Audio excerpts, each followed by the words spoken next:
আসলে পুরুষ মানুষ হচ্ছে সৃষ্টির সবচেয়ে রহস্যময় প্রাণী, আবার দুর্ভাগ্যও বলে। বুঝতে পারলাম না। শুনবি? গাধাকে সৃষ্টি করার পর তাকে বলা হলো সকাল থেকে সন্ধ্যা পর্যন্ত তাকে ক্লান্তিহীন পরিশ্রম করতে হবে। সারা জীবন তাকে পিঠে ভারী বোঝা বইতে হবে, খেতে পাবে শুধু ঘাস, আর তার মাথায় কোনো বুদ্ধি থাকবে না। তার আয়ু হবে 50 বছর। গাধা করজোড়ে সৃষ্টিকর্তাকে বলল, আমি এত বছর বাঁচতে চাই না, আমাকে 20 বছর আয়ু দেওয়া হোক। সৃষ্টিকর্তা সেটাই মঞ্জুর করলেন। কুকুরকে যখন সৃষ্টি করা হলো তখন তাকে বলা হলো যে সে হবে মানুষের সবচেয়ে বড় বন্ধু, কিন্তু সে খাবে মানুষের উচ্ছিষ্ট, এবং তার আয়ু হবে 30 বছর। কুকুর সৃষ্টিকর্তাকে বলল, আমি এত বছর বাঁচতে চাই না, আমাকে 15 বছর আয়ু দেওয়া হোক। সেটাই মঞ্জুর করা হলো।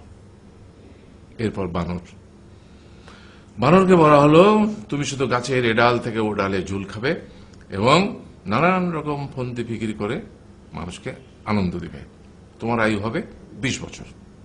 বানর বলল, আমি 20 বছর বাঁচতে চাই না, আমাকে 10 বছর দেওয়া হোক। সেটাই মঞ্জুর করা হলো। এবার এলো পুরুষ মানুষের পালা। তাকে বলা হলো যে তুমি হলে প্রাণীগুলোর মধ্যে সবচেয়ে বিচক্ষণ এবং বুদ্ধিমান, সেই জন্য তোমাকে প্রাণীদের শিরোমণি করা হলো এবং তোমার আয়ু হবে 20 বছর। তখন পুরুষ মানুষ বলল, করজোড়ে বলল সৃষ্টিকর্তাকে যে 20 বছর আয়ু অত্যন্ত কম, হে প্রভু, আমাকে ওই গাধার সে যে 30 বছর আয়ু চায়নি সেটা আমাকে দেয়া হোক, ওই যে কুকুর 15 বছর ফিরিয়ে দিয়েছিল সেটাও আমাকে দেয়া হোক, আর যে বানর 10 বছর নেয়নি সেটাও আমাকে দেয়া হোক। 20 বছর অত্যন্ত কম, আমি দীর্ঘদিন বাঁচতে চাই। সৃষ্টিকর্তা সেটাও মঞ্জুর করলেন। তারপর কি হলো?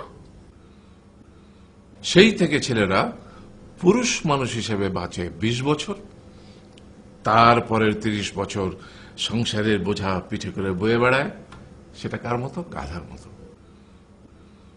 তারপরের 15 বছর সে তার ছেলে মেয়েরা যা দেয় সেই রকম ঠিক কুকুরের মতো উচ্ছিষ্ট খেয়ে বাঁচে।